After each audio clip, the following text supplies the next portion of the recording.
Today we're going to talk about fiscal policy. This is sponsored by AEDU. So, what is fiscal policy? Fiscal policy is the methods by which a government uses to influence a nation's economy. And there are two ways it can do this. Through government spending and through taxes. Specifically, the government can increase or decrease its spending, or it can increase or decrease its taxes. And the job of this fiscal policy is to expand or contract the economy when the time is needed. And so there are two types of fiscal policy. And as you can see by its name, you could tell which type of fiscal policy does what. So the two types are expansionary fiscal policy and contractionary fiscal policy.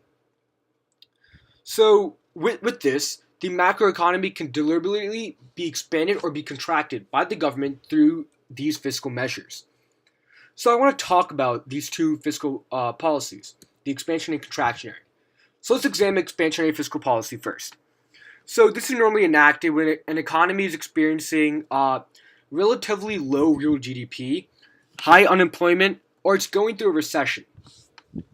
So whenever these policies are enacted, the AD curve should always be shifted to be closer to the full employment output, aka the LRAS line. So in the context of expansionary fiscal policy, the AD curve will need to be shifted right so that's closer to the LRAS line. So in order to accomplish this goal, the federal government can either increase government spending or decrease taxes. So this is a visual representation of what happens with expansionary policy, looking at the ADAS graph. So with the expansionary policy, the AD line is shifted right. This results in a higher output and higher price level. This basically increases real GDP, as you can see by the graph. It shifts it to the right so that there's more real GDP, which means there's more output. And with more output, that means that there was more people being employed, because it's the workers who create this output, which means that unemployment was decreased. So now let's look at contractionary fiscal policy. So this is normally enacted when an economy is experiencing relatively high real GDP. It's operating beyond its full employment, which could possibly mean either they're hiring more workers than they can with their economy, or the GDP is beyond the LRAS line, or if the economy is experiencing relatively high rates of inflation. So as always, the AD curve needs to be shifted to be closer to the full employment output, aka the LRAS line. So in the context of the contractionary fiscal policy, the AD curve needs to be shifted to the left. So the federal government can accomplish this goal by decreasing government spending or increasing its taxes. So this is a visual representation of what contractionary policies can do on the economy through the ADAS graph. So as you can see, the AD line is shifted to the left. This decreases output slash real GDP and decreases the price level.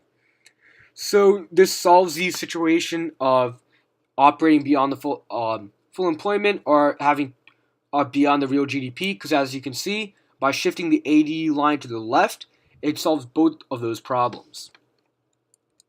So I do want to talk about the budget. So first, let's look at the budget deficit. So a budget deficit is when government spending exceeds the revenue collected from taxes in a given period of time. So this normally occurs when expansionary fiscal policy is enacted. So in order to finance this debt, the government can either borrow from the loanable funds market or create new money. And both of them can have some effect they can dampen the expansionary fiscal policy, but I do want to talk about when the government borrows from the loanable funds market. Because when you tackle the AP exam or decide to further your studies in macroeconomics, you will see this effect. And the effect is the crowding out effect. So this occurs when the government borrows from the loanable funds market. So it can have effects on the loanable funds market which result in the dampening of the expansionary fiscal policy. And these effects are, it increases the interest rate, it increases the total demand for loanable funds, but it reduces the quantity of loanable funds.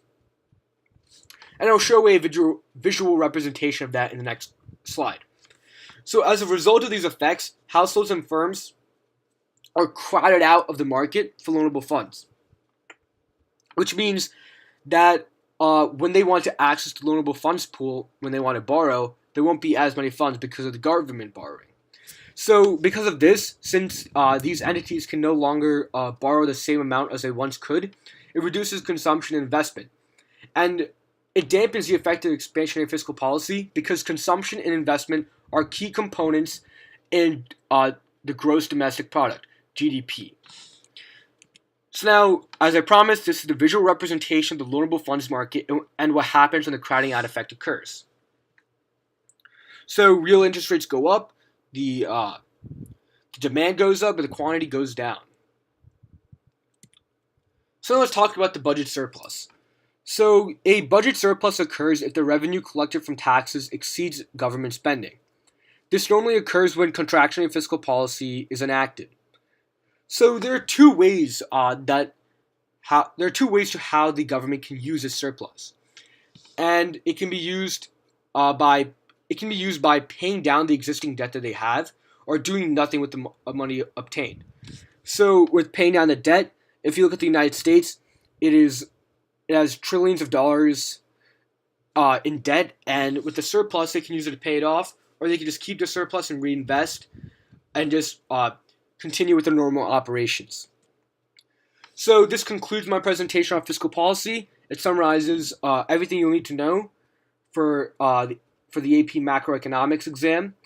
Thank you for watching. My name is Vinay Gonagonla, and I look forward to teaching the next lesson with you guys.